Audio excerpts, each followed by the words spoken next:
Hey guys, listen to my pops. As I said, my today's news story is going to be BNHA Anzai Shota, ex-male soldier rear. In this story, Anzai's husband's going back for the war. Hope you guys enjoy part 101. Anzai Shota was in one day dealing with the UH students. Anzai was looking at the clock more than enough times, and thinking Linda was getting angry at him. Mr. Aizawa, Linda said, standing up from his desk. Quit looking at the clock, Linda said. I have to. My husband has returned home for the war. Everyone froze in their spots. What? Your husband's a soldier? Linda now understanding something. Yes, my husband was fighting the war for Ukraine. He promised a friend of his who was from Ukraine to join in the force and to try to protect Ukraine against the Russians. Why did he have to leave? Mano asked. His friend got injured and he needed help. Toya promised to help him.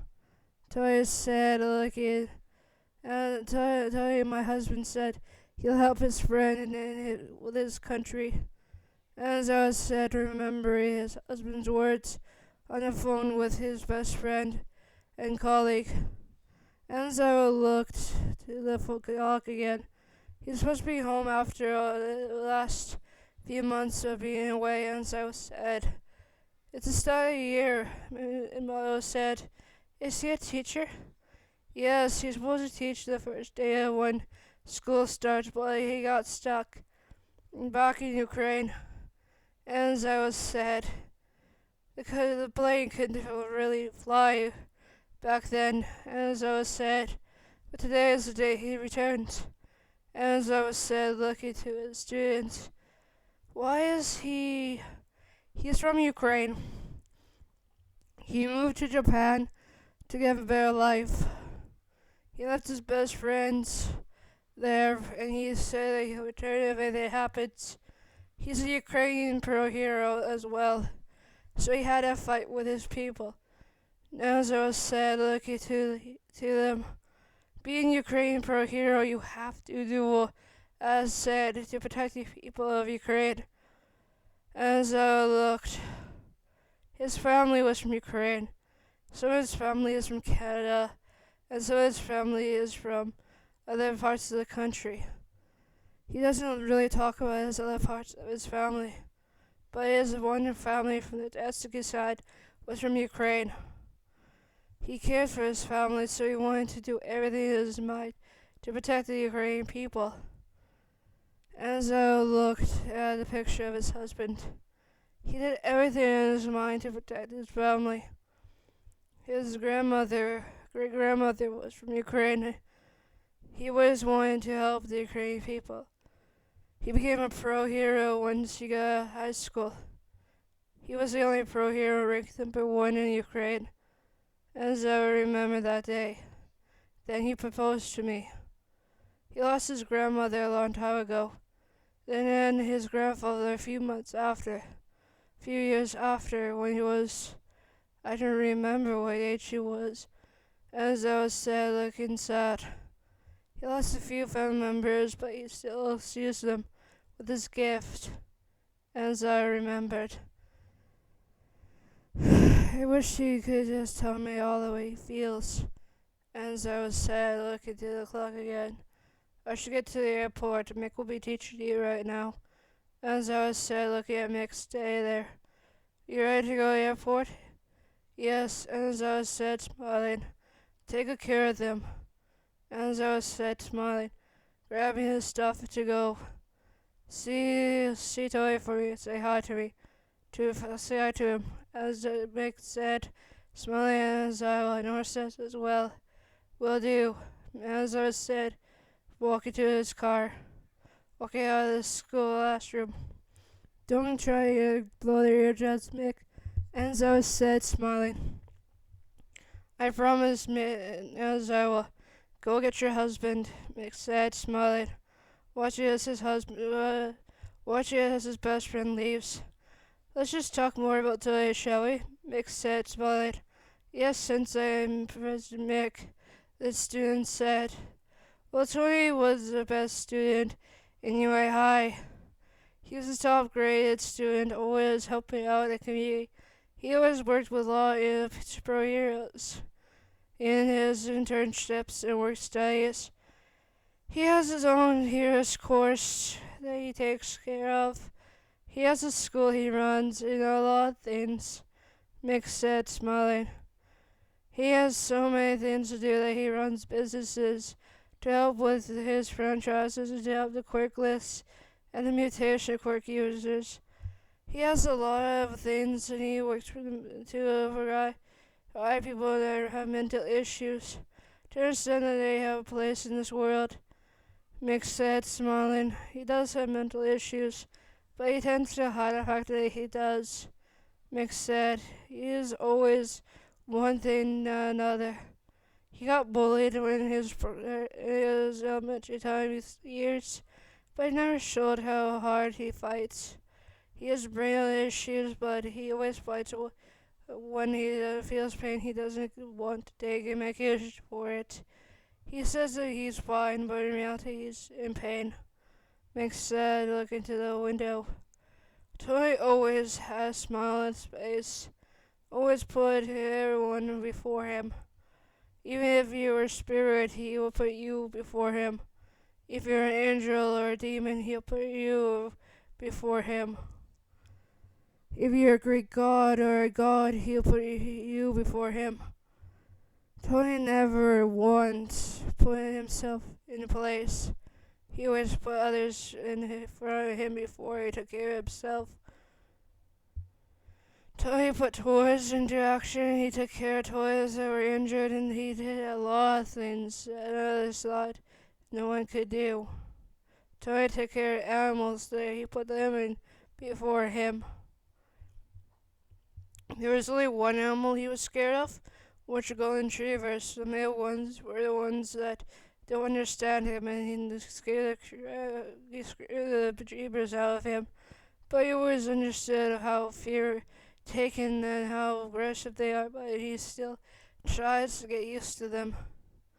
Golden retrievers are the one male golden retrievers show aggression to him. But the other dogs, they tend to love him and obey him. Even the female golden retrievers loved him. Tony is the one that talks to animals. Always have been. Many vets and shelters have been asking for Tony's help into putting adoptions into animals. I remember when Tony was in Canada, his hometown. He helped in Saskatoon. He helped in SPCA with a few dogs to get homes and a few cats to get homes. When they saw the pups and the animals interact with him, and they saw how good and tamed they were with him. And so that's why more of the SPC dogs got owners in the time. Mick's thought back. There are times where other animals got homes because he used his gift to let the animals show their true talents in front of people that they want to adopt. Every time he went to the SPC, the animal that he showed it to a person was adopted that day. I just wish Tony went back there. What do you mean? Mono said. Well, Tony is in Japan and helping Ukraine out. He hasn't been back to Canada where he is number one hero. He always protected everyone and helped the SSC out with their problems. Mick said, look at his side. He's always into helping animals. Big dogs, small dogs, kittens, cats, you name it. Even the farm. He has been taking care of cats and dogs on the farm. His grandmother, his aunt, has a dog that loves affection.